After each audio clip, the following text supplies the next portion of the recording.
always a learning experience, and we love to hear your stories, no matter how silly they are or anything. Don't be afraid to speak up. You don't even have to stand up. Just raise your hand, and Pam and Heidi will pass a microphone to you, but make sure you hold the mic up to your mouth so people can hear.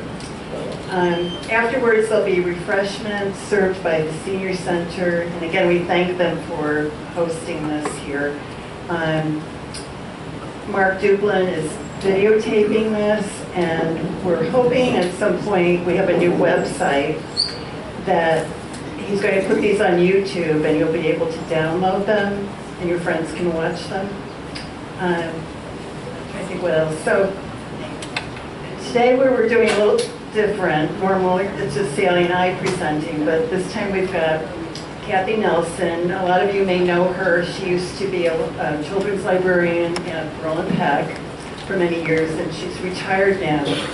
So one of her big projects has been taking 3 of the old house surveys and kind of combining them. And those of us who have lived in town a long time sat with her because we could kind of recognize some of these houses. It was a puzzle to determine like which ones are still standing and which ones have been torn down.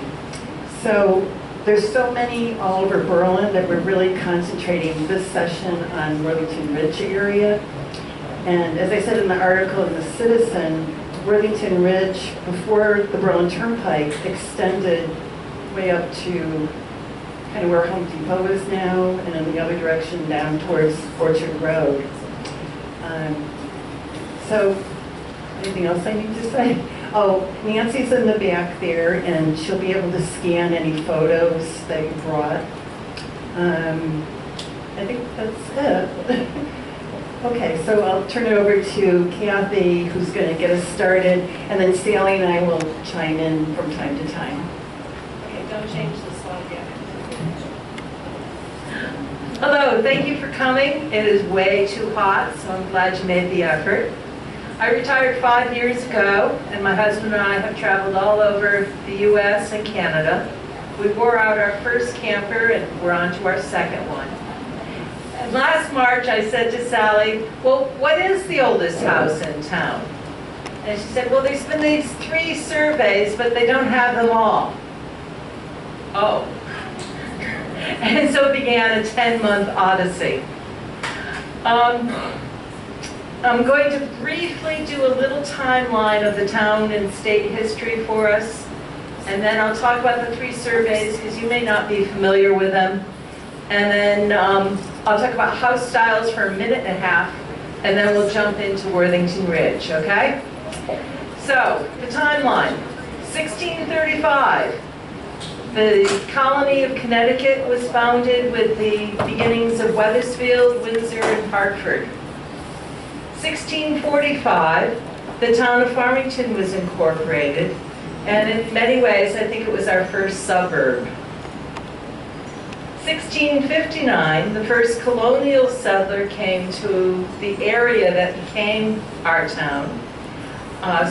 Sergeant Richard Beckley and his family. They came to the Wethersfield Road, Deming Road area from the New Haven colony to what at that time was the edge of the Wethersfield colony. 1686, Captain Richard Seymour led 10 families from Farmington and settled at the north end of Christian Lane, forming the Great Swamp Settlement. And by 1700, just 14 years later, there were houses scattered throughout the town. Click. Oh, you are so smart. Oh, that one. Okay, sorry. That's all right. So you see that we don't have pictures for all of these, but Christian's Lane area, obviously the Great Swamp Settlement. Alling Street, it's been corrected, sir, thank you. Beckley Road, the Turnpike, High Road, Hudson Street, Kensington Road, New Britain Road, Southington Road, they all have houses. And so we're scattered. And so if you think of a town green and a town, the houses around the green and bigger circles, well, that's not what happened here. Maybe it's why we don't have a town green. So, all right, clicking. They kept moving the town around, Yeah. center of town around, that's probably. That's part of it too. The oldest house in town, today it's 979 Deming Road, built in 1669. The John Beckley and Hannah Deming house. John Beckley was the son of Richard Beckley, the first colonial settler. Click. There's nothing left of the Christian Lane settlement except a couple of DAR monuments. This is the one at 655 Christian Lane to designate where the Fort Seymour and the first town well was. Click. And a photo of the town well that apparently disappeared in the 1930s. Anybody remember it? No, you might have been a child. Young. All right. Next. The Christian Lane Cemetery is the oldest cemetery in town. It was founded in 1710. And at the corner of Christian Lane and Deming Road, this is the location of the first church, which eventually became known as the Kensington Congregational Church. I should note while she's moving the microphone that we already had one error in our slide, so if you come up with another one, do let us know. I was wondering if that well was near the cemetery. Just down the street, I believe. Yeah, it's north, the cemetery is a bit to the south. Okay, all right, thanks. Everyone with us still? All right. This is a neat picture. Also of Marjorie Moore and the Brannigan sisters. They were all members of the DAR, and they put up some of these monuments. And the monuments are throughout town, actually. All right. And the top picture is the Reverend Burnham House. He was the first minister. The house was from about 1707 to about 1840. They moved it to Seymour Road so that Norman Porter could build the big mansion that still exists. A lot of people know that as the Murray House, but that's the location of Mr. Burnham's first home.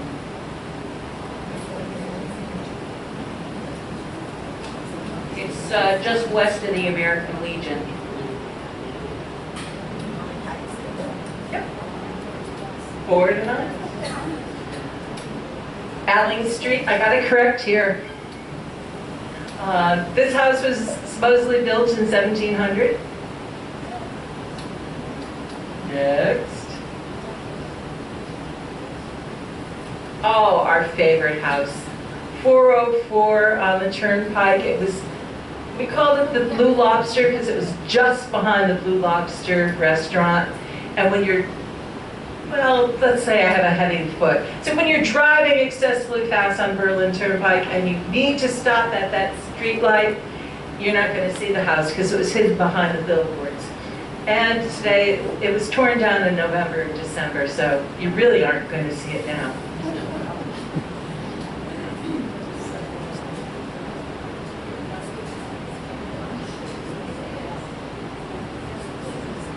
Does anyone remember anything about our favorite house? It's been vacant for a while, obviously. It's been vacant for about 2 years.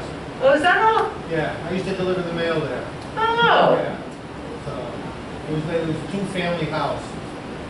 So they just tore it down, now they're filling it all in. Looks like they're probably gonna build something there eventually. yeah, I'm sure it'll be commercial, whatever they do. It was rumored to have been built around 1703 by Deacon Isaac North. Because there's so many North families in town, it's hard to know for sure. And this would have been in Weathersfield in the early days. The actual address is 398. According to the town GIS, it's 404. According to the post office. I know. I delivered there. Yeah, we need you on our committee next time. All right. 31 Hudson Street. This is a fairly well-known house. Isaac Norton and Elizabeth Hart Galpin. And it's still there. That was 1707. High Road, again, 1700 is supposedly its date. Next. 288 Kensington Road. And this one you may be familiar with. This is the second oldest house in town, supposedly built in 1690 on New Britain Road there.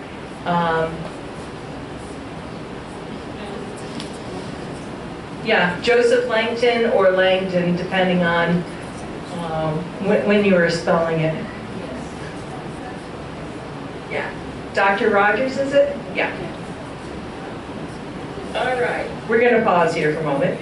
In the long ago, that was Dr. Roger Griswold's house, and it went from the Langdons to the Griswolds, and was there. It was in the Griswold family for quite some time. All right. So Lorraine mentioned that there were 3 surveys done before. In 1934, the WPA took on a project. They identified 66 houses and took photos of them from 1669 to 1852. Most of them are from the 1700s. The problem is there were no house numbers because this was before we had house numbers on. It's available online at the Connecticut State Library under digital collections if you want to take a look. The second survey was just a year later in 1935. The town celebrated its sesquicentennial, 150-year celebration. And there was a committee that identified over 100 old houses from 1669 to 1832. Again, there were no house numbers, and this one didn't have photographs, so it really is tough to try to figure out which house they're talking about. The third one is the one most of you are probably familiar with. In 1985, there was a town-wide survey done with 3 black notebooks. Anybody remember? Those notebooks are available both at the Historical Society and the Peck Library Local History Room.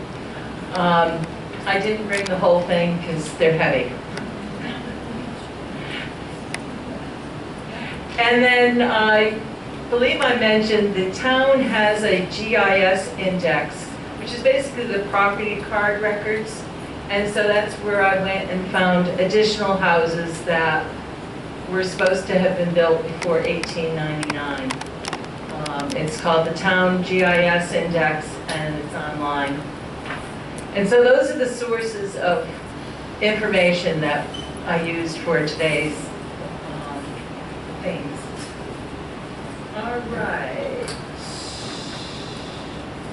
The result was I had a database of 440 houses. And about 1/3 of them were not on any list.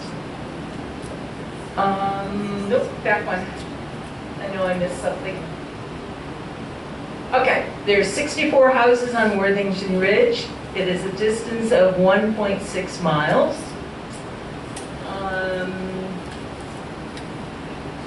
And does anyone know the oldest house on the ridge?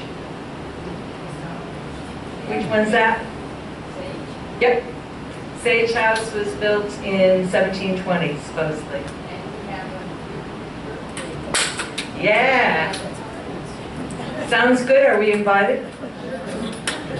We'll bring cake.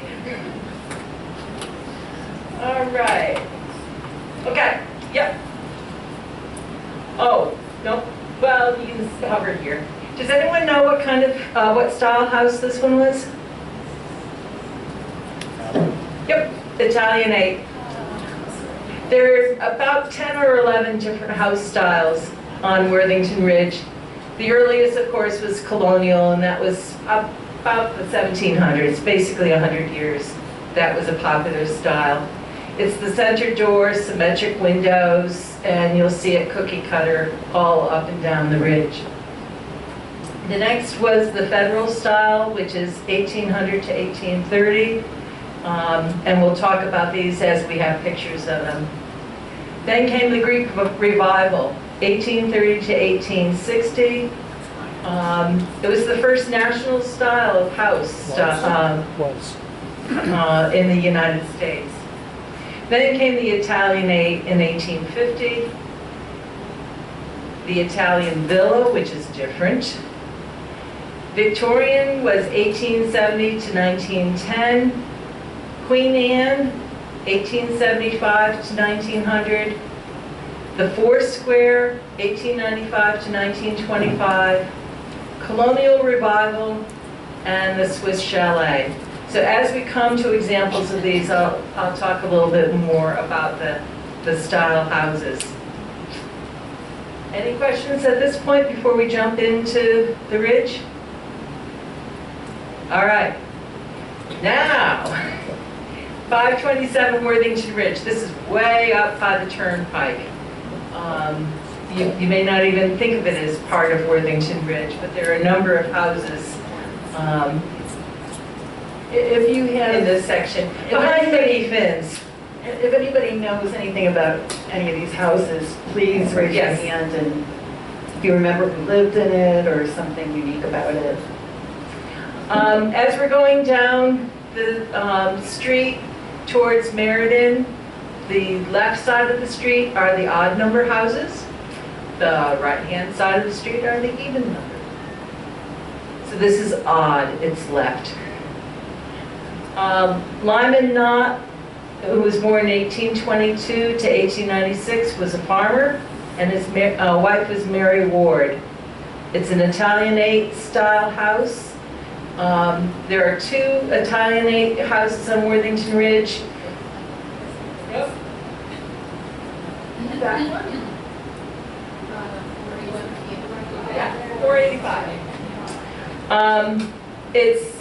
You'll see they're flat roofs and big overhanging eaves, and it's a very distinctive kind of style. All right, on to 524. Nope, 527. Okay. This house was built in 1850, and that's all I know about it. All right. 1843. This is an interesting one. Philip Siebert was a German immigrant, came in 1851, and his wife was Margareta Heidenreich, who immigrated in 1849. They ran the Mount Kunis Fruit Farm on Beckley Road. This is the 1800s, so you probably don't remember it. Fruit trees, grapevines, and German prune plums. Sounds odd. I'm a picky eater. Odd. All right. Next. Another, you recognize the style? Another Italianate. This was built in 1880. William Howard Webster was a farmer, and his wife Cornelia Wells.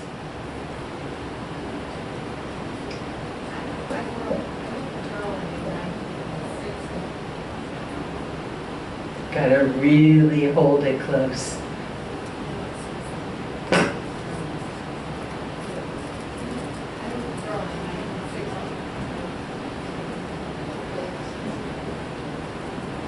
I moved to Berlin in 1960, and my parents bought that house on Worthington Ridge.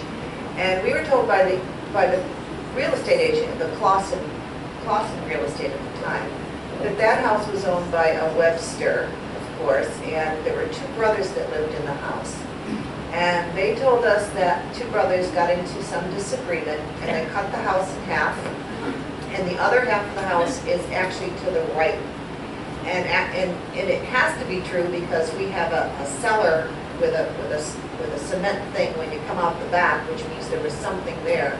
But we've never been able to find out exactly what happened on that house. I don't know if anybody knows about it, but it was a wonderful house, and we had 10 children in that house, and, Oh, my goodness. sold it back in the early 2000s when my mom had to go into a home. But if anybody knows anything about the split of the house and the Webster brothers, a little bit of an argument, I'd love to know. Thank you. Us too. We're intrigued now. This is Berlin dirt. Yeah, I was gonna say, this is the stuff that's not in the Herald. Yeah. Probably. Yeah, we own all that Yeah. land, where Webster Square is.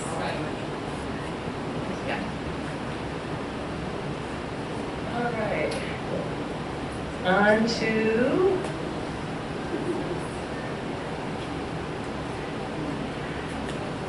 built in 1850. Doesn't look like much, does it?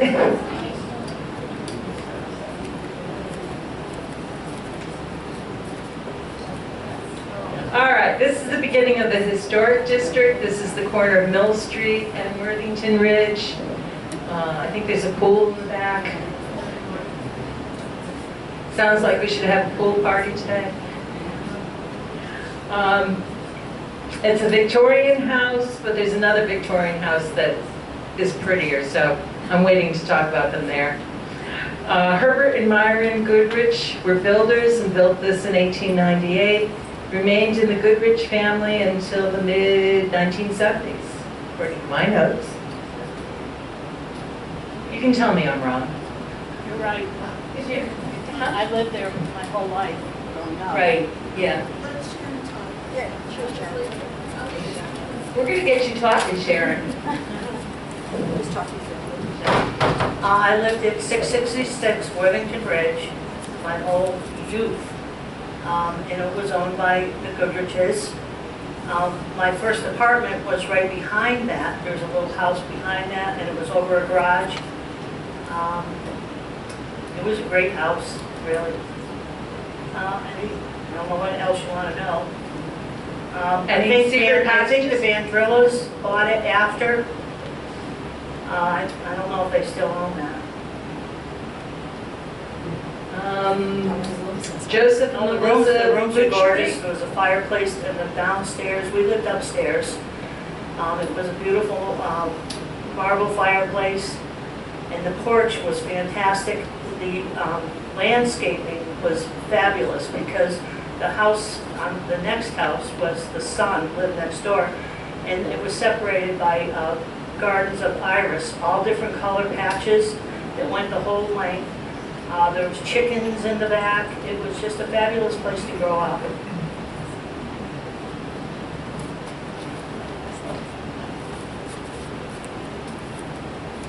Alrighty. 695 Worthington Ridge, built in 1835. Lewis Edwards was a bookbinder and his wife Eliza Dunham. Later the house was one of the church parsonages. Apparently there were a lot of buildings that were church parsonages. It's a Greek revival house. They moved to Norwich about 1834 and continued their business down there.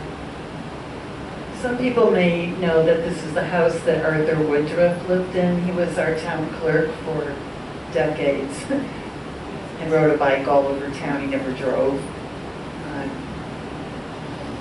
Does anybody remember him? We got one. I was a little child, I remember him riding his bike.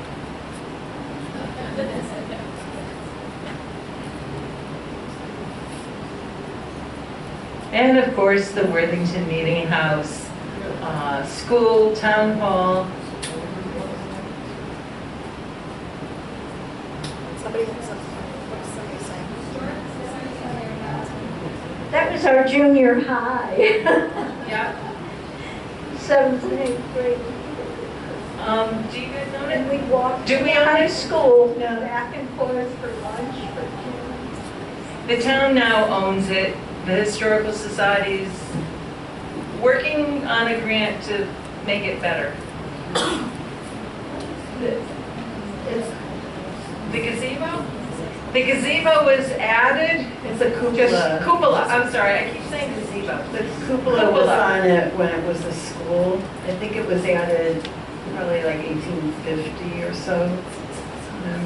But the building is owned by the town, but the Historical Society has been, and the Friends of the Worthington Meeting House have been advocating for finishing the restoration. The building was completely stabilized, a new roof, and a lot of things were done to it a decade ago. But the plan has always been that the Historical Society will move in there, and it will also be a community cultural center for the public. So we've been trying to raise funds and seeking grants and contributions to make that happen. But currently, it's not in a state where you can go inside. There's no CO to allow the public to go in there. But we do have some things stored there, and we have brought people in one by one or something. Sounds like a good fundraiser. No, I mean to escort people one by one to see, or even poke their nose through the door. I think there's another slide of more pics. Yeah. I just want to ask, what would it take to get that operational? Because this seems like a long time in coming, and what a waste, because it's a beautiful building, and I know the historical societies work very hard, and I think that, I don't know how you would get it up and running to be functional for the town. I don't know. Well, we need a lot of money.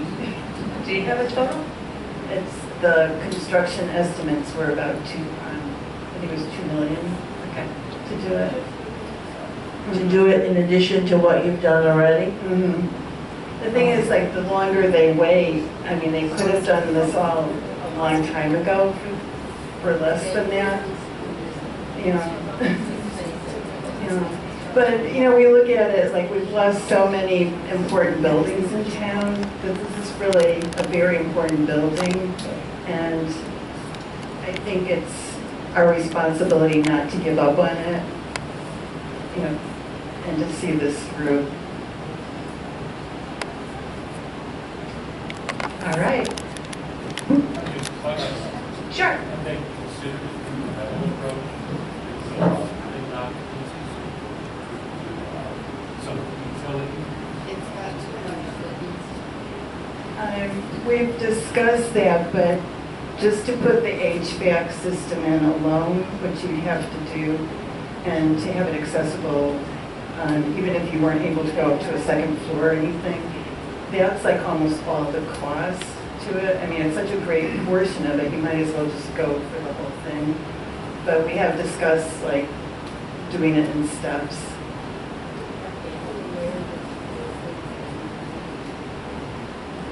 You know, that's another thing. People are not aware that the whole inside was gutted like a long time ago because it had been reused so many times that when they started the restoration, they took out all the old partitioning and everything. So it's just like a shell, but it's got all the old beams. And it has no, it's a dirt basement.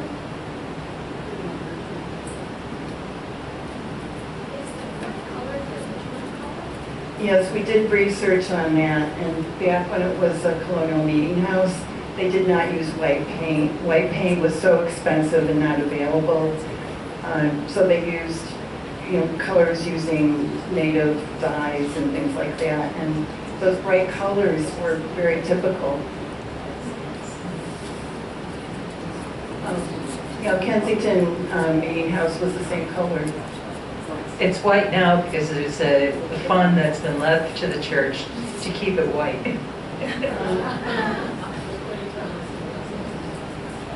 Yeah, I'm sure it was originally yellow, but, you know, we go where the money is.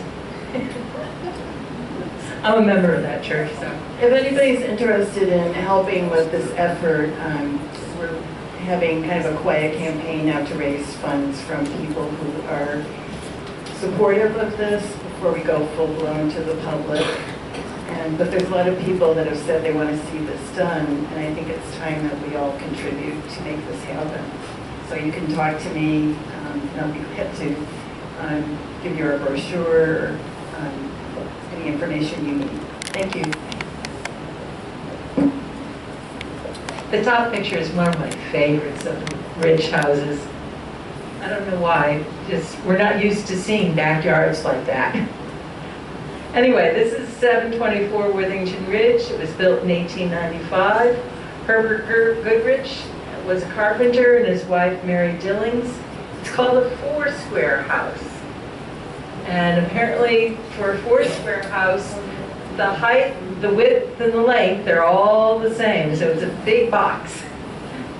It's frequently there are the roof dormers. That's a feature of the four-square.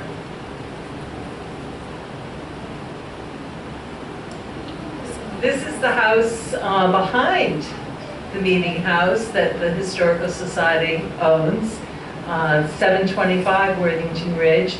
It also was a wood roof house. And it's being refurbished. Wonderful job by the Historical Society.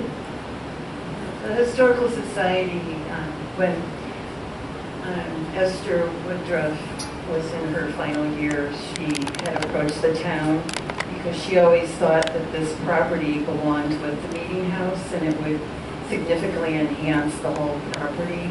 But the town at the time was in a position to buy it, so the Historical Society had received some funds from Myrna Polos, who died, and after a lot of serious discussion, we decided it was an opportunity we could not pass up. It was too important to the whole project, so we purchased it. And members have restored the front room back to the original look. And we've got a library there now for our books, and it's got beautiful grounds and gardens. And we hope to have a lot of outdoor programs there.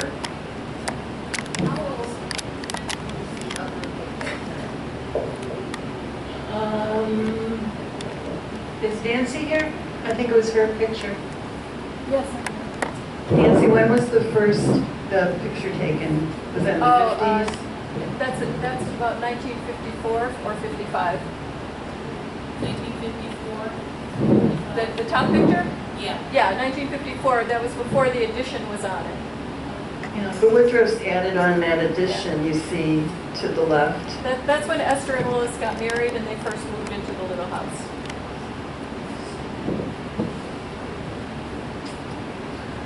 .737 Worthington Ridge was built in 1825.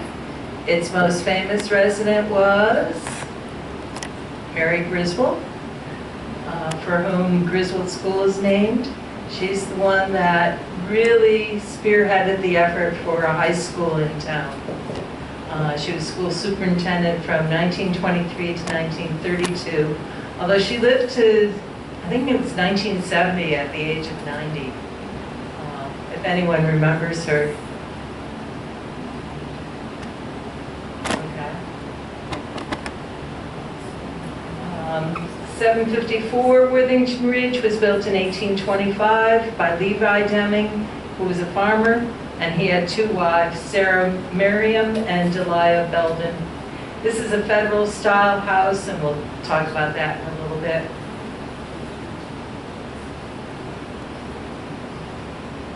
.763 Worthington Ridge was built in 1740. It's the second oldest house on Worthington Ridge. It's a colonial. As I said, the colonial houses had the center door, symmetrical windows, the ridge line parallel to the road, and we've seen a couple of these, and we will continue to see them. 764 Worthington Ridge. This is Deacon Alfred North's house. He was a grandson of Simeon North, who was the pistol maker. He was a man of many talents. He was a pharmacist, ran the general store. He was the town clerk, state representative, first president of the Berlin Savings Bank, And their daughter, Catherine North, wrote the history of the town. Very accomplished individual.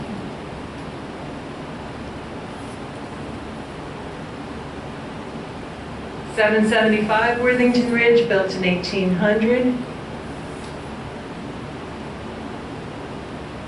783 Worthington Ridge, built in 1860.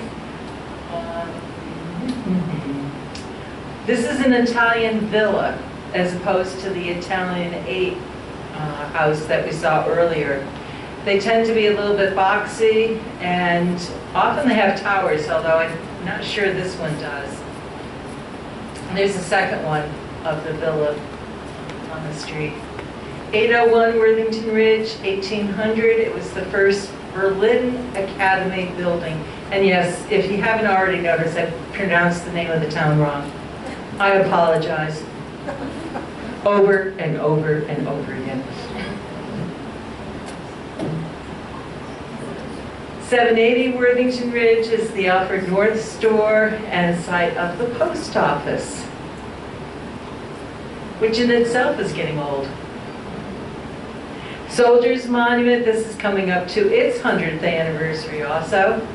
The War Memorial. The interesting thing about this, you notice now like Wildham Road goes between that house and there. Well, the house was moved back. That was originally the Berlin Hotel. And I'd like to know why this ever happened, but Wilcox and Deming decided they were going to build one of the first housing developments in town. You know, that whole area, Wildham Road, Burldale.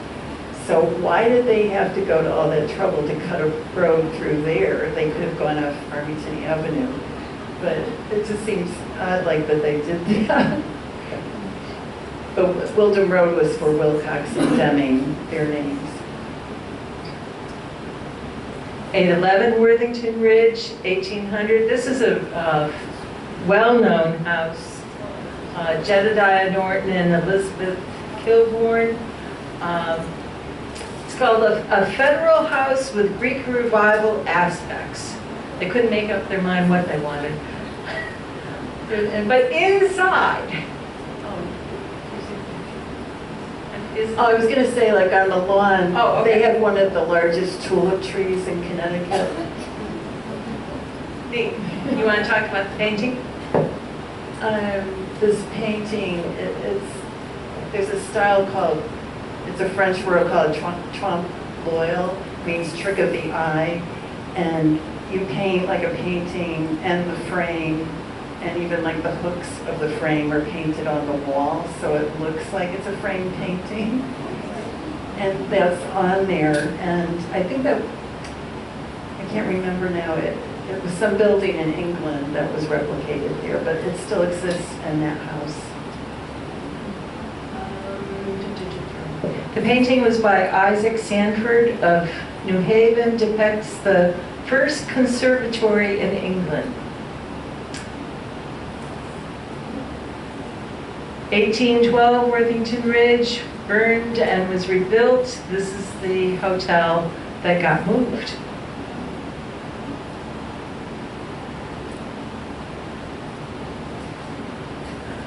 This little house is the hat shop. 820 Worthington Ridge. Joseph Booth had a hat shop. Later businesses included spectacles, jewelry, harnesses, cigars, and it was moved in the 1870s to its present location. It was said to have been attached to the house next to it. Right, and we'll get to the house after we go across the street. 825 Worthington Ridge was built in 1804. Daniel Dunbar was a Yale graduate and lawyer, town clerk, of course. He had an office in a small building in the corner of the yard, which housed the first library collection on Worthington Ridge. And this library collection moved from building to building, up and down the ridge, until 1892, when the Free Library was built. Later, the house was used by Millerites, which was a religious sect who were convinced that the world was going to end October 22nd, 1843. So they sold their worldly goods and waited for doomsday. Later, it was a grocery store and apparently a saloon. So it was a busy location. Back to it, please. This is an example of the federal building with decorative features of fan lights in the gables and doorways and intricate moldings. All right. 826 Worthington Ridge, Joseph Booth and Hannah Henry. This is the one that the hat shop was attached to.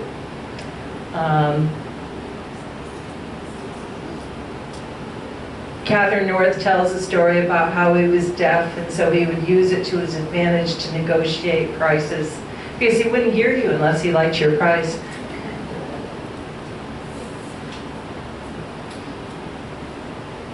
(834), this is the Worthington Academy. There were two different schools. The Berlin one was the first one, about 1800. The Worthington Academy came about 1830.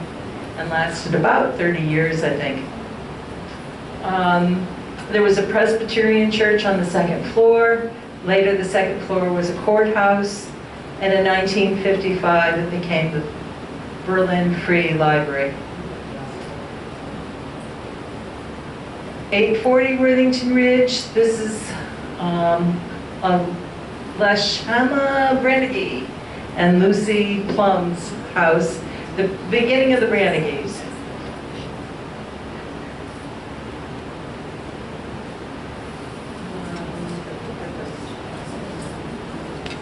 (845) Worthington Ridge. This is the ledges built by George Prentice, who had the zipper factory on New Britain Road. Now Prentice Place condos. And that block that says the ledges, it's actually a carriage. I forget what that's called. It's down at the, you walk down these stairs to the road, and it said like you could, a carriage would come up and it would elevate you to get into the carriage. Oh, like a step. Yeah, a permanent step. There's a name for that, but okay. You still see that, and a lot of people drive by and never notice it.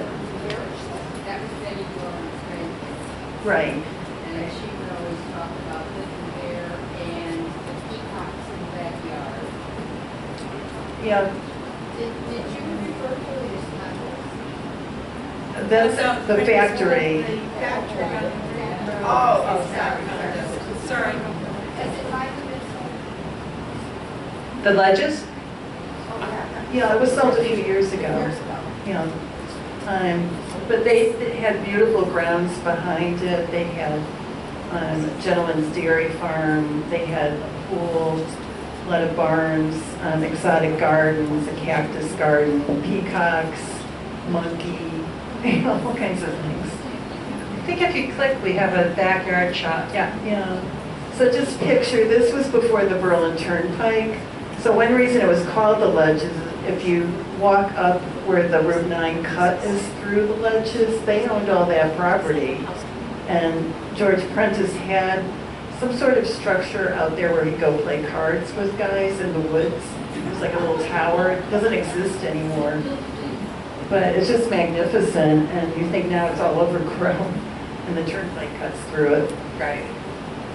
I think the next photo is the original house. Yeah, I always wonder what was on the property beforehand, because George Prentice built the house in 1920, so I'm thinking there must have been something there beforehand, and this is what was there. And Marcus Jacobs he owned a brickyard, and this was his house, which is said to have burned down. But that's pretty impressive too.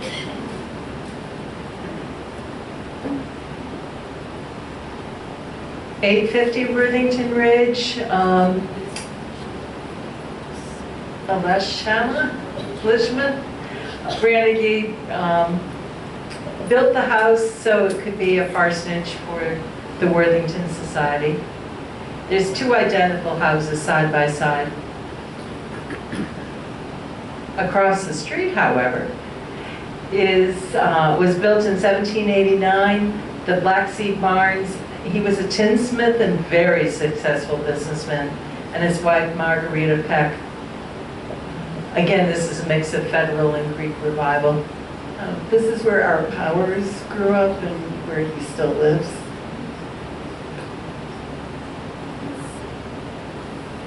.858 Worthington Ridge, 1789. Captain Cornwall and his wife Anna Plum. Reverend Joseph Whittlesey was a pastor at the church. He lived here next. And after he resigned as pastor, he had a school in the house. 873 Worthington Ridge was built in 1880 by Lafayette Gladding and Andrietta Chapin.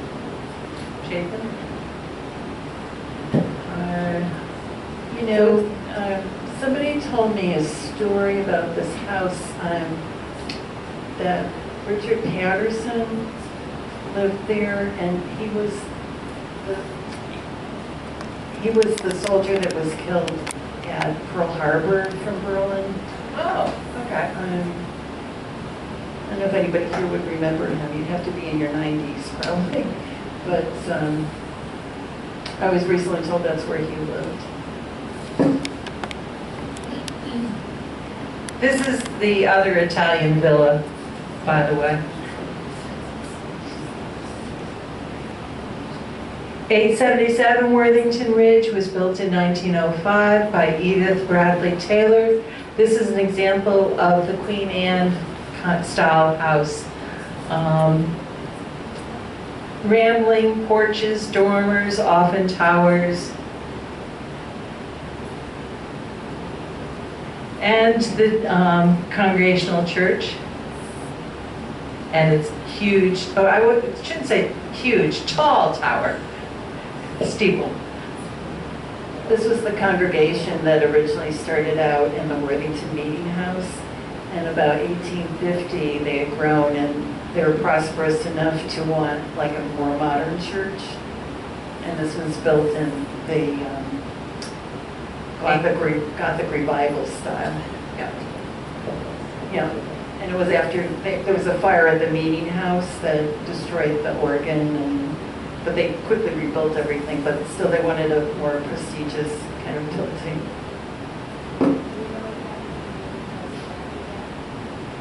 Oh, no, they sold it to the town and it became town hall. No, well, first schoolhouse and then town. Well, No, it town was hall. town and hall then, and it had two school Yep. rooms. Yep. Sorry. 883 Worthington Ridge was built in 1780. The first minister of the Congregational Church was Nathan Fenn and his wife Eunice Strong. And the door in there is the original Dutch door, so the top opens separate from the bottom.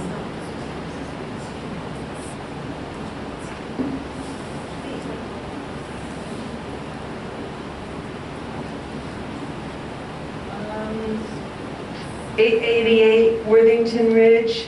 Phineas Squire built this house.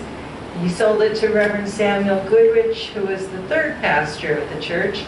He's the father of Samuel Griswold Goodrich, who was author of the Peter Parley Tales, very famous in the 1800s.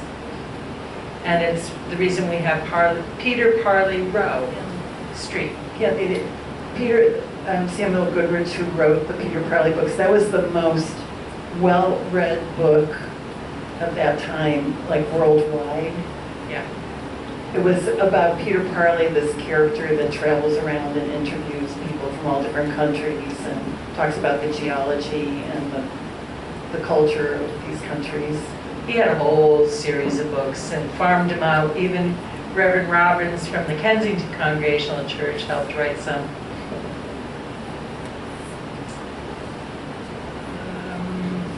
All right.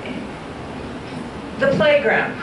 Brandegee Field Brandegee Playground. It's called the Community Grounds. Brandegee Field and Park, I'm sorry. And before that, it was the community house, and before that, it was a house. So it has a lot of history on this little patch of land. I'm not sure if it was a house or a barn or something. That house that's up in the top left corner, Yeah, that burned down. And I don't know if that building was built after or what, we really don't know. But I know a lot of people remember the community house. I do. I told told stories stories there. I worked there one summer as a counselor, making like those lanyards and stuff with kids. Anybody else remember the community grounds playground? Oh, yeah. Do you still have anything you made there? I do. I save everything.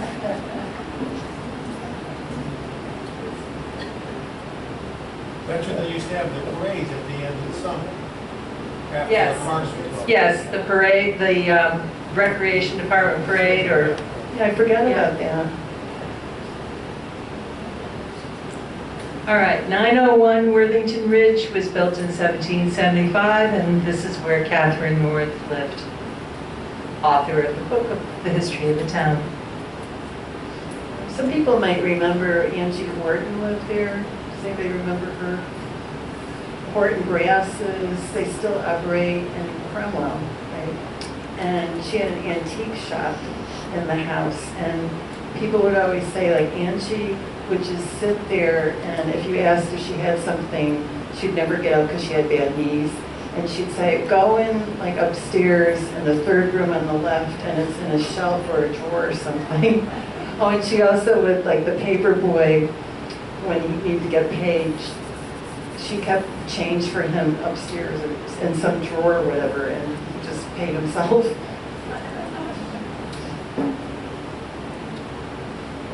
"914 Worthington Ridge was built in 1790. Deacon Daniel Galpin was a Revolutionary War soldier, abolitionist, made pump machines and ox yokes, and his wife Mahitable Jawar. His two daughters ran a school in one of the front rooms. 921 Worthington Ridge was built in 1899 by Brian Atwater and Mary Sage.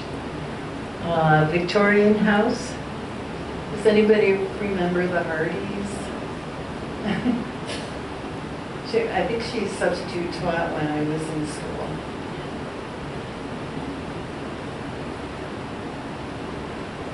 "922 Worthington Ridge was built in 1870. It's been used for, wasn't it used for the water district for a while? Yeah. But that and the house next to it were owned by the Baratiero family. And they came here from Italy, I'm trying to think it would have been the 30s or something. And the story I like about Mr. Baratiero is, you know, they were all Catholic, but they didn't have a car, so they couldn't get to St. Paul, so they went to Berlin Congregational. And of course, Berlin Congregational was mostly very waspy people back then. And he offered to make them a spaghetti dinner, and they had never had real spaghetti before.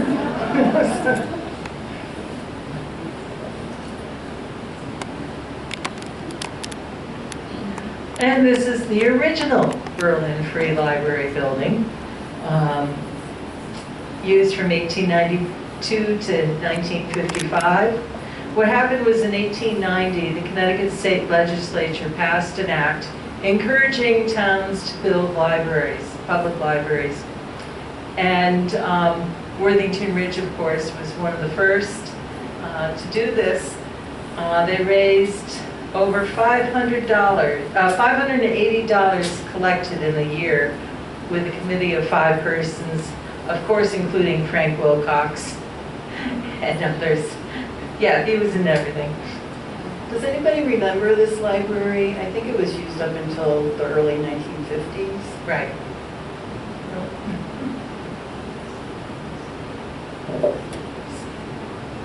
And 935 Worthington Ridge was built in 1785 by Asahel Hart and Abigail Coles. And he was a half-brother to Emma Hart Willard. Yeah, his father had like 17 children, so. 2 wives, 17 children. Yeah, the funny story I like to tell about this is because I know the people who grew up in this house know before that. Because June and Betty Lou grew up in this house and their brother. And some traveling salesman came to the door, and of course they have that plaque on the side that says Michelle Hart and the year or something. And the guy says, "Oh, is Mr. Hart home?" And Mrs. Troop said, "Why, he's been dead for 200 years." I do like that. Freeman Hart was one of the sons, and he made combs of turtle shells found in our swampy areas of town. It's good to know the swamp was good for something.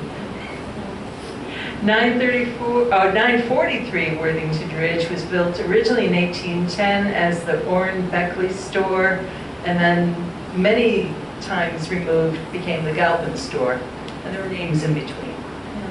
When I was growing up, it was a First National, or Mr. Burnham owned it.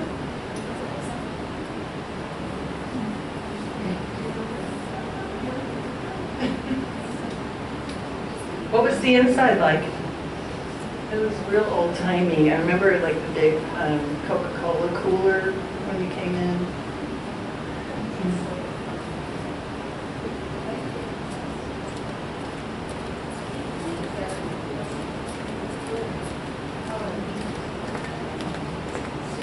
'Think the wood one burned down and they built a brick one, but it's still brick.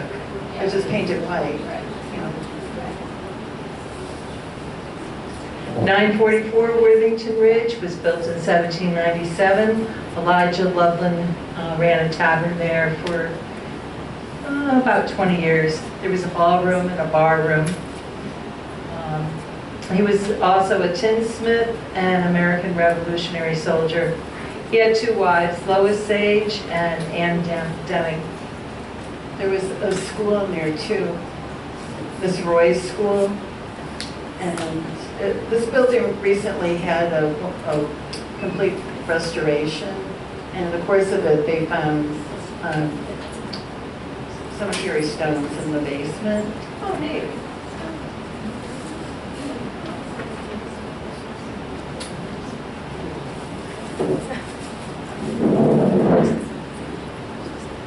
.949 Worthington Ridge was built in 1786 by Samuel Porter.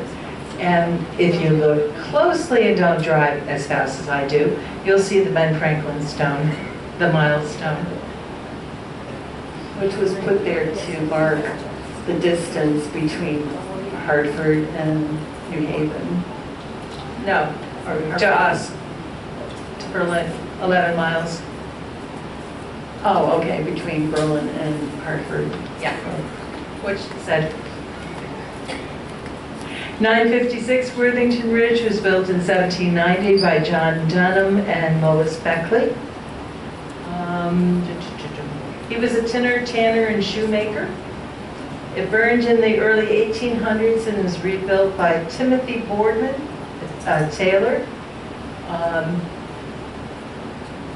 And so some people call it the Timothy Boardman House, and other people call it the John Dunham House. 966 Worthington Ridge was built about 1778. Elisha Brandegie Jr. and Emily Stocking and his second wife, Anna Liget. Used by Mary Court School and St. James School.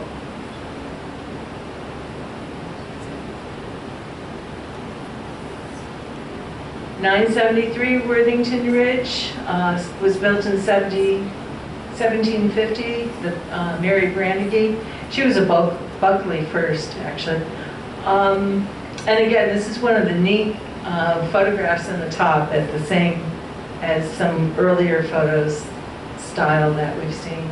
What's neat about a lot of these old photos is you look in the backyards and They go. vast land ownings before the turnpike. This is a Victorian house. It's the fourth oldest house on the street. And these houses were known for porches and the gable peak trim. And oftentimes they get special paint jobs of 2 and 3 colors. And the cabin. Do you want to talk about this one? Well, I just vaguely remember Frank riding his bike around town, but he lived in this little building. I'm not quite sure why. Probably too many women in the family. No, there was some story about how he went off to World War I, and he left a girlfriend here, and then he got a Dear John letter, and he never married, or he was kind of a recluse, very quiet person. But his parents lived across the street, and his aunt and uncle lived in the house that this is adjacent to that we just saw. But that building still exists, and the people that own, the Przanowskis that own the house, said, they're aware of the history and they don't want it destroyed, though the roof needs to be repaired.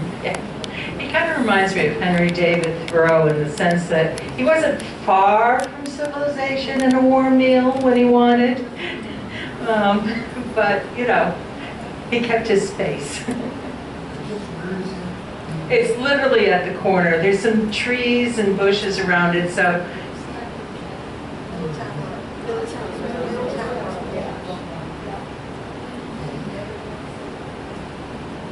Like me, drive slower. 983 Worthington Ridge was built in 1884, Brandegee Hall. This is in the Swiss chalet style, and it's the only one on the ridge in this style. Balcony, exposed beams, hanging eaves. Built by William Brandegee and his wife Elizabeth Reed.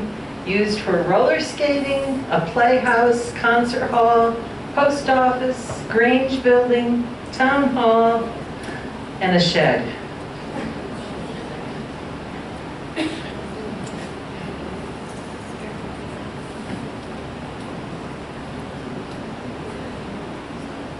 Some memories? You remembered it's town hall? Okay. How many of us registered to vote in that building? Got our marriage licenses there. Does anybody remember the Berlin Playhouse? Because they performed there too. Barbara, do you want to say anything?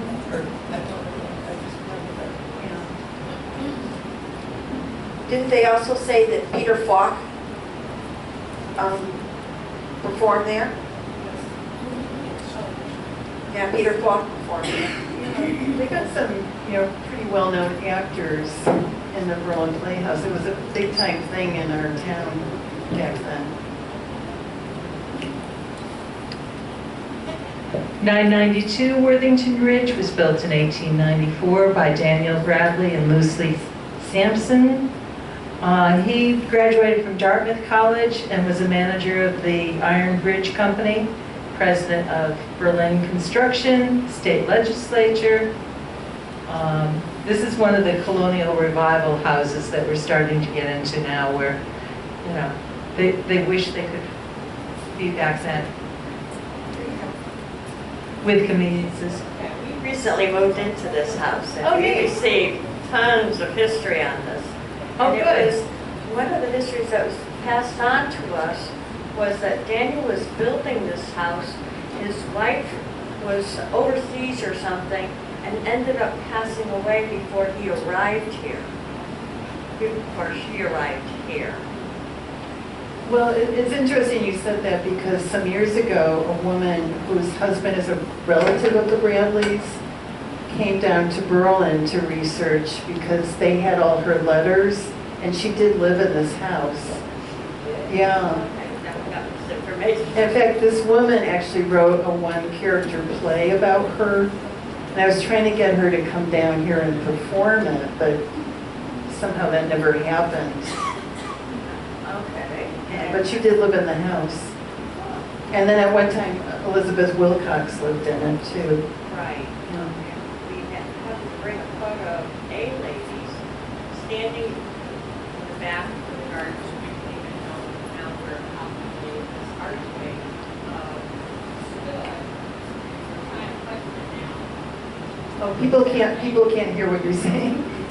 So we're beginning to question, because I have this pen, and question who the lady standing in the gardens. So now it could have been Lucy, could have been Elizabeth, or there's a couple names on this letter that I think. Do you have the scan? No. It was, maybe I can add to what Robert said too. Evidently, although the house was built in 1884, in 1913, the Wilcoxes purchased the house. Mary Wilcox, Elizabeth Wilcox, and they did a major renovation. And some of the features in the house that really drew us to the house that are very noteworthy, such as the spiral staircase and stuff, did not exist in 1894. We actually acquired with that a 40-page specification for the original 40-page specification for the 1913 renovation. It's fascinating. We're just tremendously fascinated by the entire house and its history. Thank you.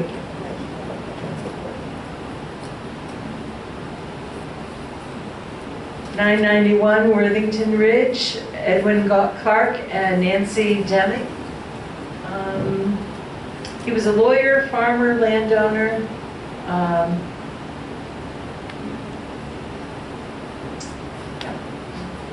When I was a kid, that house, the Haynes family lived in it, and I know they had a horse farm or something up in Ellington, but they did have horses on Worthington Ridge right there. In fact, throughout the ridge when I was growing up, there were animals. It was common to see sheep or horse. Yes.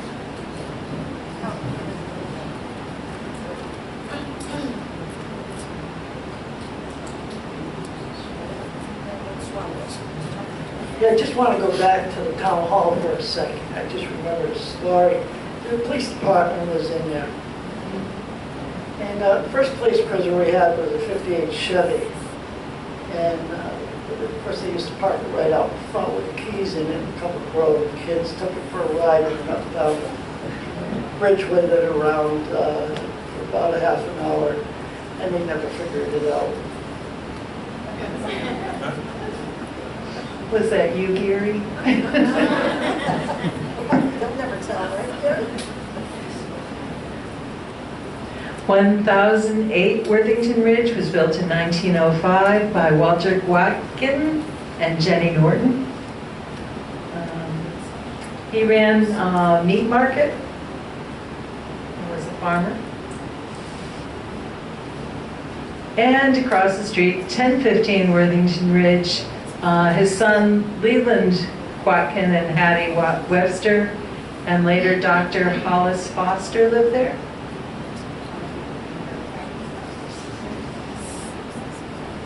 How many of you went to Dr. Foster?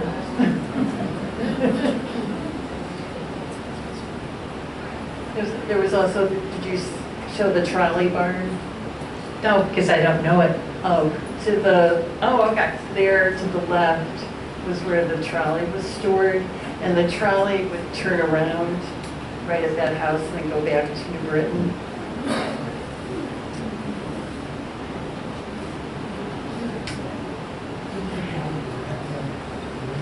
Yeah.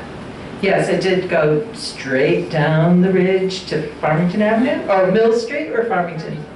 To Farmington Avenue. 10 more? Okay. 1022 Worthington Ridge was built in 1801, and Catherine North has a lot to say about the English immigrants who lived here, Edmund Valdora and his wife, I'm not even going to try the first name, Utica? Well, why didn't they spell it that way? Harmer. And her sister and husband, Reverend Evan Johns, and I'm not finding her name. Yeah, Sophia, I think. Reverend Johns was the second minister of the Worthington Meeting House in 1802, but dismissed because of his uncontrollable temper.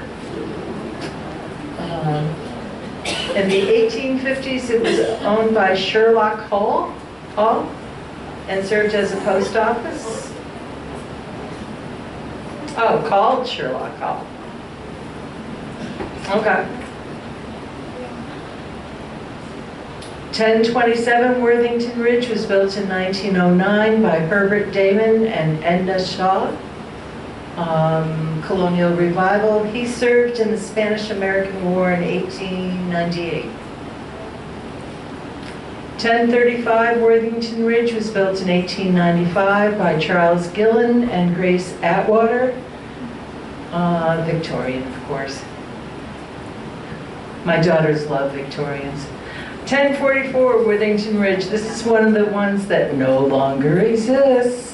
It was built in 1860 by Frank Langdon Wilcox's father, Samuel Wilcox, and it was taken down by Frank's son, Samuel Wilcox. They like to reuse the names.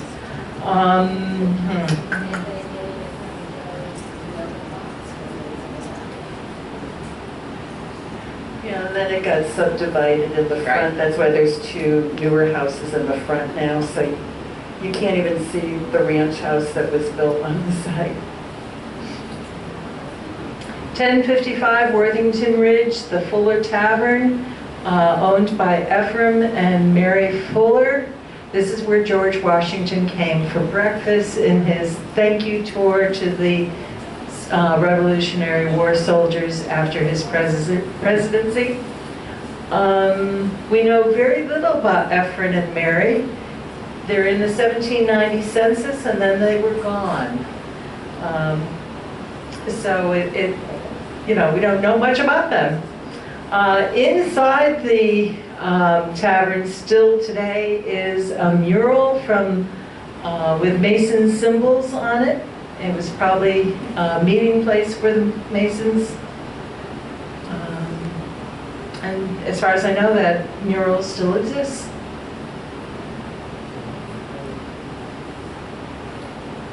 .1062 Worthington Ridge was built in 1770, called Cherry Fields, built by George Porter. It had a number of owners and is known by many different names. Some call it the George Porter House, the David Sage House. It made it a lot of fun trying to figure out what house they were talking about. 1075 Worthington Ridge was built in 1778 by Aaron Case and Mary Phineas Squires. She obviously was a daughter of Phineas Squires, who had a house down the street. 1121 Worthington Ridge, built in 1740 by Phineas Squires. Oh, Kathy, could you go back to that? Sure. Finish the, Gary Gursky brought us some pictures, because this house, when I was growing up, it was in great disrepair. There wasn't a drop of paint on it. It had a big rambling porch, and Dwight Duvall from Meriden, who was a restoration carpenter, bought it, I think in the 70s, and completely restored it. Yeah. But the other thing in the barn that still exists there was a plane built in there called the Bunce Pusher plane, and it's, if you go to the Bradley Air Museum, they have that on display. I don't know if it's like the original one or they've recreated it or from parts of it or something, but that was one of the first airplanes to fly here in Connecticut. And it was built there by Luntz family. Right, right. This is the third oldest house on the ridge. 1205 Worthington Ridge was built in 1850 by Alan and Catherine Case. Catherine was daughter of Phineas Squires.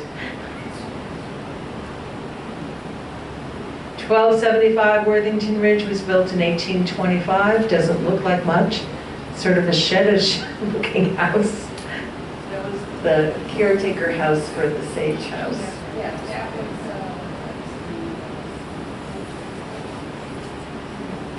Coachman's house? Okay. And when I was a kid, the Carlsons lived there and they were the caretakers for the Sage House.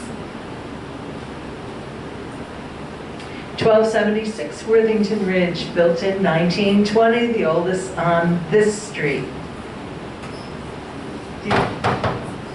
Remained in the family until the 1970s. Ed Caffrey wants to say that they live in the house.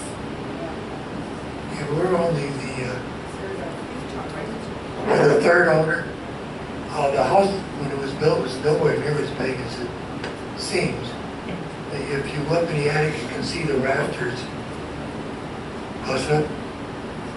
You can see where the rafters were banged together, and they expanded the house, and they just added more rafters on to go higher so they could go further out. There's 3 fireplaces in the original part of the house. Looking back, the house is 40 feet across the front, and probably the original couldn't have been more than like 25 feet deep. And there's the big walk-in fireplace in that part, which would have been the kitchen. There's 2 other fireplaces downstairs, 1 fireplace upstairs. We have all the original whiteboard floors, the interior doors, and hardware original. When they added on to the house, I think it was in the 1950s. when they came back. Right. Yeah. His wife had died. His wife had died when the girls were young, Mary and Laura, and they had moved to West Hartford. That house had nobody in it for years. I think you all remember that.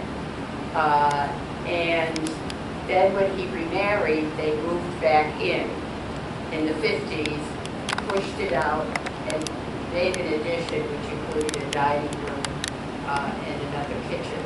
But the side house is obviously the housekeeper's, and in the past there was a door that entered went between the 2 living spaces.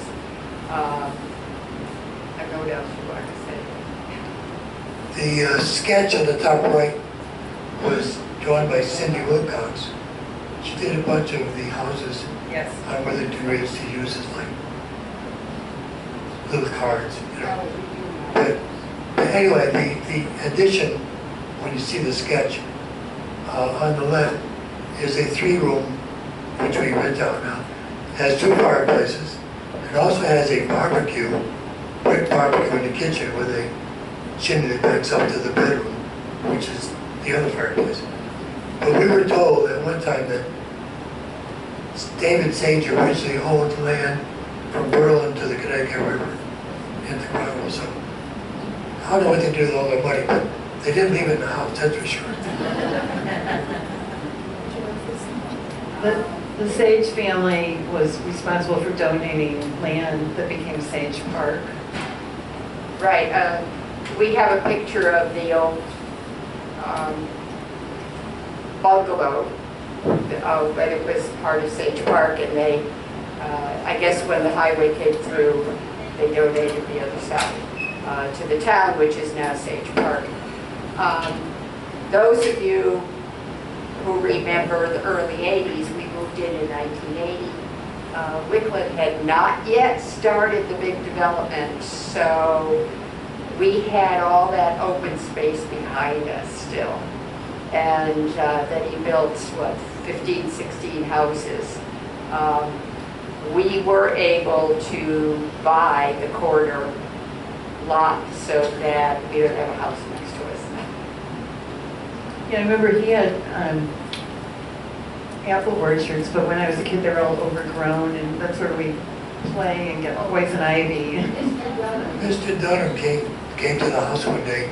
He lives on Laura Lane. He did. Did live the lake, Mr. Dunham. Anyway, he stopped in to say, I wanted to tell you where your cesspool is so you don't fall into it when you're mowing your lawn. Thank God that never happened. But he was in World War I, and he was hit by gas. And this is his story. And the owners, the sage, the house was empty. The sages offered to let him stay in the house if he would take care of the apple orchards. And they sold the apple orchards to First National, the apples to First National. We heard one other rumor, I don't know if it's true or not, but in the little apartment, that was once a cigar factory. I don't know if that's true or not. Thank you. I think that's the Let's garden. go ahead. Can we do one last ghost story? I don't know if Evelyn Anderson is here. We've never seen any ghosts, but I guess Wicklund, a few people lived in the house while Wicklund was building their houses, and one of them was Stephen Evelyn Anderson. I believe she claimed that a ghost tried to push her down the attic stairs. We also had a tenant who swore she saw a Civil War young man named Derek in the backyard. And another colleague of ours who showed up one day with a girlfriend of his who thought she had ESP.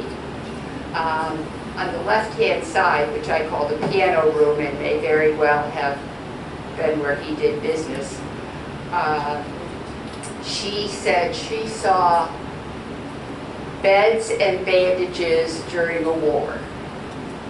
The only thing I could think of, since we didn't have any Civil War issues and we didn't fight here in World War I, was perhaps it was used by women on the street to wrap bandages, prepare.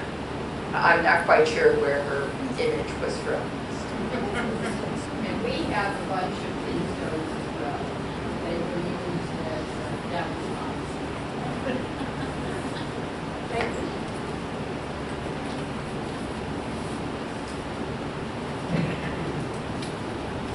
1308 Worthington Ridge was built in 1790.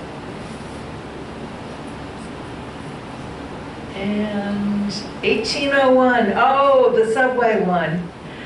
This is where Lorraine gets commended, because week after week we'd meet and she'd identify this picture as, it's the subway building, and I would conveniently forget until finally I drove down there and looked and said, oh, it's the subway building.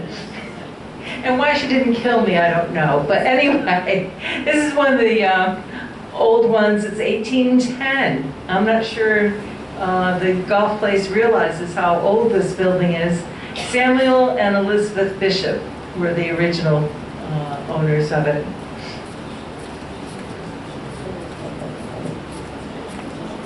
So that would be why Bishop's Curve got its name, right?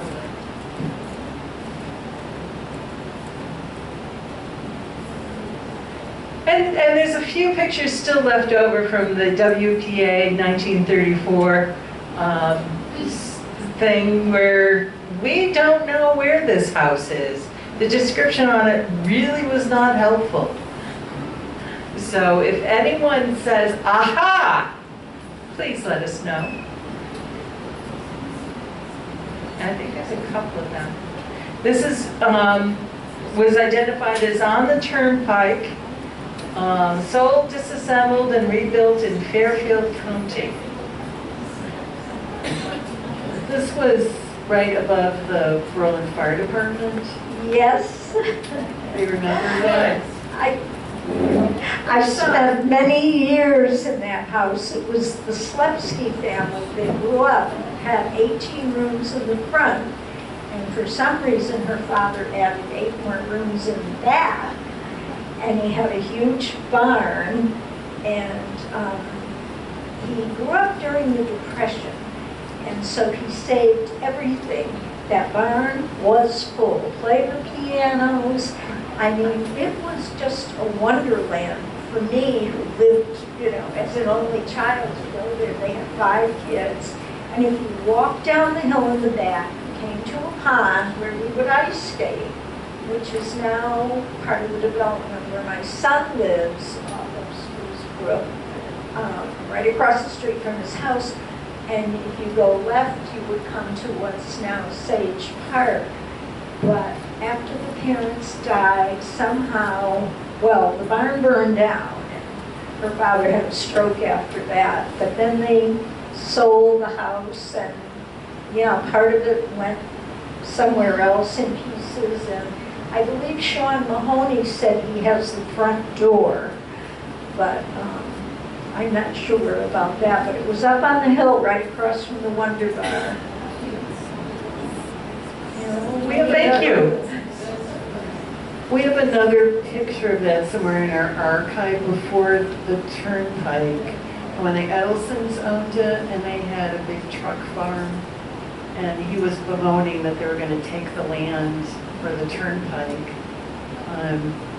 But other people, we had some people, a guy came to the Berlin Fair once, and he said he was a fresh air kid who had stayed with the Edelsons, that they took in kids in the summer.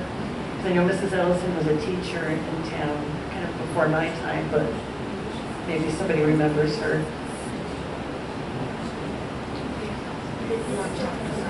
"20 Sunset Lanes." Whoop, oh, good. Do you have any pictures of the Bruce homestead? Oh, Pictures of the Bruce house where Anna Bruce lived. we do, but I don't know if you put it got in the slideshow. The next time. I remember her sister telling me stories. She would come to the bank and tell me during the Depression that at that point in time, the Golden Turnpike was a dirt road. It was a main connector from Eaton all the way to Hartford. And her father would tell them to go hide in the barn when they would see men walking up, dressed shabbily but desperately looking for work. And she said that her father would take them in and feed them and have them do work according to how long they needed to stay. And they would move on. And more would come. That house was on the corner of Spruce Brook and what became the Turnpike. Now it was taken down for that plaza thing. Where we're Irving Gas, and then there's a liquor store. Yeah, that was taken down. But that house before the Edelson house, the fellow that took it down and moved it, and it went to, where to go, Fairfield County. And he said when he took that house apart, it was the most pristine house he had ever been in. When he took down the walls, and behind the walls were all the original feather edge raised paneling. He said everything had been preserved behind a second set of walls. He said it was just an amazing house. And the people that he sold it to really were thrilled with it. Do you know if it's still standing? It is, it's been moved. It's down in Fairfield County. Well, that's what I mean, it's still standing. Oh yeah, the fella came to the Berlin Fair and invited us to go up there. So we lost his address. We lost his address. So, but he said the house is just, it's an amazing house because it was so intact. So I would love to see it. Yeah, I'm trying to track down who it would be because he said it was in a magazine. It was so beautiful. And I ordered that issue. He told me, but it wasn't in that issue. So I'm still playing detective work on that one because I'd love to go see it. Lorraine? Lorraine, do you remember when we went to see remember they said that their house that your aunts lived in at 20 Spruce Brook is where slaves or people that worked on the farm lived? Do you recall that? The Bruces had a farm, and then there's a little house, it was just behind it. Right. And that was for the workers, I guess? Yes. Yeah, I think one of my cousins told me that. Right. Right. But Miss Bruce, I think if you grew up in the 50s, everybody remembered her as being a teacher in town. Yes. Right. Who had Miss Bruce? In the Southern. She was very short and she wore braids that wrapped all around her head like this.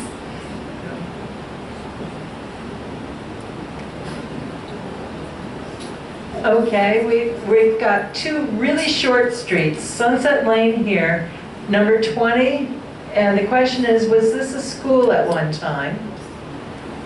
And this house, I think, is one of the four squares. I saw on one of the old maps, I think it's the 1855 map, has that location on Sunset Lane. It's just east of Lower Lane. And it has a school in that location, and I'm just wondering, that's why I'm asking.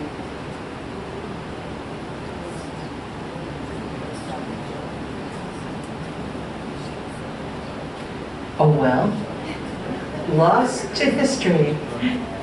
110 Sunset Lane was built in 1875, and it looks to me like it's an Italianate house there.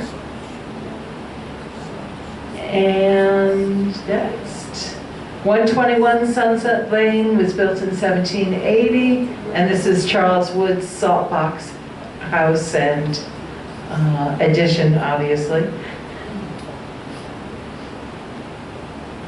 And 154 Sunset Lane was built in 1900 by Charles Jarvis, and this is the Tudor Revival, which is a distinctive style. I'm assuming that's the house with all the animals. What's the story behind all the animals, maybe, you know? Mr. Travers, who is he's a dealer in that kind of thing, like the Travers family. And he collects those things and sells them. Isn't he an antiques dealer or something? Some of the audience may not know. You know, like 10-foot tall chickens. Oh. Absolutely. Life size, huge giraffe. Yeah. Life size elephant.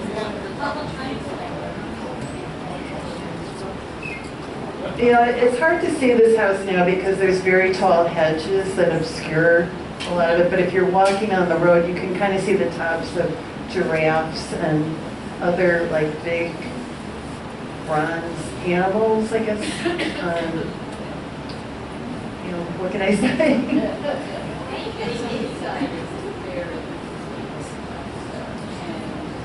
Yeah.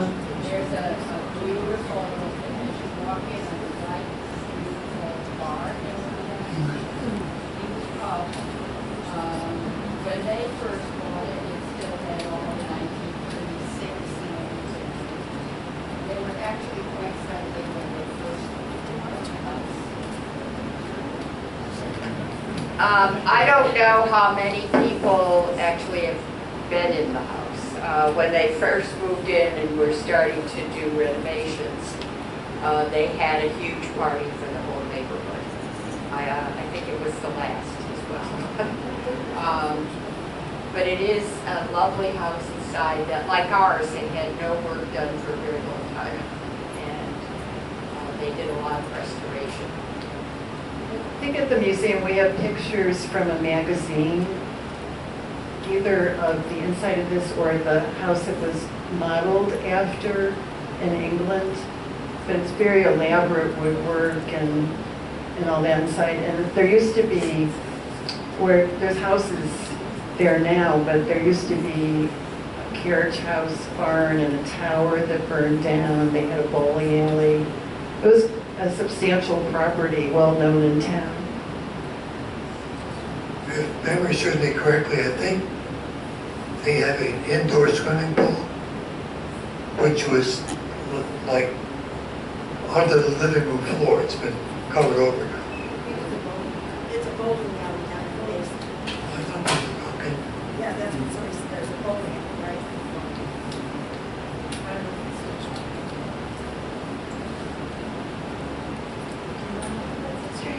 10 more? 240? Okay. There's 10 houses on Hudson Street, and then I promise we're ending. So, and a lot of these we don't know a whole lot about. 4 Hudson Street was built in 1850, Greek Revival. What? Okay. Next to it, we're across the street, 5 Hudson Street was built in 1890, Victorian. 124 Hudson Street, built in 1850. 149 Hudson Street, built in 1820, Greek Revival. 166 Hudson Street, built in 1891 by John Smith and Lucy Nichols, and well known as part of the St. James School. Before that was Mary Court School. And Mary Court too? So they both had 2 buildings? Okay. 181 Hudson Street, built in 1820, another Greek Revival. 184 Hudson Street, built in 1810. 192 Hudson Street, built in 1830, Greek Revival. 203 Hudson Street, one of my favorite houses. Yeah, what's her name? Mrs. Stoll, Beth Stoll is the one who turned me on to this house with her tours of the town. This was built by Jesse Hart and Lucy Beckley and his second wife, Manuel Porter, built in 1790. He was another half-brother of Emma Hart Willard. And the thing about this building is there's 4 chimneys, 1 in each corner, because he didn't want it to be cold. Now, having had a fireplace, I can tell you it's a lot of work doing 1. I can't imagine doing 4. There is at least one other house in town with 4 chimneys on Porter's Pass. Norman Porter's house has 4 chimneys too. And I think there's another one in town too, but every time I think I found it, I don't see it, so I'm looking.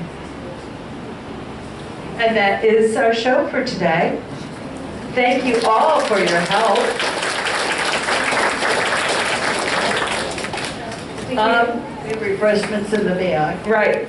A lot of the information about Worthington Ridge is in the walking guide of Berlin's Historic District, which the Historical Society has available. Ultimately, I'm hoping to do a pictorial directory of old houses in town. And so if you are willing to do this again, we can do another section and make corrections so that I get more accurate. So thank you all for helping us today. I really appreciate it.